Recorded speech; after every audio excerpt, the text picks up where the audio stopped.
మానవ శరీరాన్ని ధరించినప్పుడు సాక్షాత్తు భగవంతుడైనా సరే బాధలను అనుభవించవలసిందే. అందుకే దృష్టి బాధలపై ఉంచకుండా పరిష్కారంపై ఉంచండి. భగవంతుడు తలరాతను ఎవరికీ చెడుగా రాయడు. కేవలం మనిషి తన సొంత ఆలోచనలతో చెడుగా మార్చుకుంటుంటాడు. నీ బాధను పంచుకోవడానికి ఎవరూ ఉండకపోవచ్చు, నీ కన్నీళ్లు తుడవడానికి ఎవరు ఉండకపోవచ్చు, కానీ నీ తప్పులు చూపించడానికి మాత్రం చాలామంది ఉంటారు. జాగ్రత్తగా ఉండండి. జీవితం ఎలాంటిదంటే అర్థం కాని వయసులో ఆనందాన్ని ఇస్తుంది, అన్నీ అర్థమయ్యే వయసులో కన్నీళ్లను కష్టాలను ఇస్తుంది. నువ్వు వృధా చేసే ప్రతి నిమిషం భవిష్యత్తులో నీ అదృష్టాన్ని తారుమారు చేస్తుంది. పట్టుదలతో చేసే ప్రయత్నం చివరకు విజయాన్ని తప్పకుండా ఇస్తుంది. ఒక్క రోజులో దేన్ని సాధించలేవు. ఈ రోజుల్లో నిజం నిదానంగా నడిచివచ్చేలోపు అబద్ధం అందంగా తయారై అందరినీ తన వైపు ఆకర్షిస్తుంది.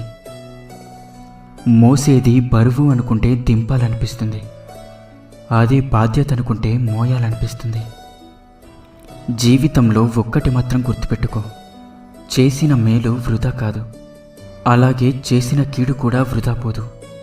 అందుకే ఎవరిని కష్టపెట్టకు. మనుషులకు ఉండే అత్యంత ప్రమాదకరమైన వ్యాధి ఏంటో తెలుసా? ఒకడు బాగుంటే చూడలేకపోవడం కాదంటారా? మనిషిగా పుట్టడమే అద్భుతం, బ్రతికి ఉండడం ఇంకా అదృష్టం.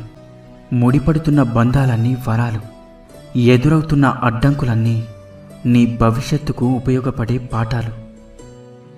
కొందరు మనుషులు ఎప్పుడు ఎలా ఉంటారో ఎవరికీ తెలియదు. ఎప్పుడు దండలు వేస్తారో, ఎప్పుడు నిందలు వేస్తారో ఎవరికీ తెలియదు. అందుకే పొగడ్తలకు పొంగిపోకు, అలాగే నిందలకు కృంగిపోకు. గతం నుండి జీవిత పాఠాలను నేర్చుకోండి, కానీ దాని కారణంగా భవిష్యత్తును వృధా చేసుకోకండి. జీవితంలో ఈ ముగ్గురిని ఎప్పుడూ మర్చిపోకు.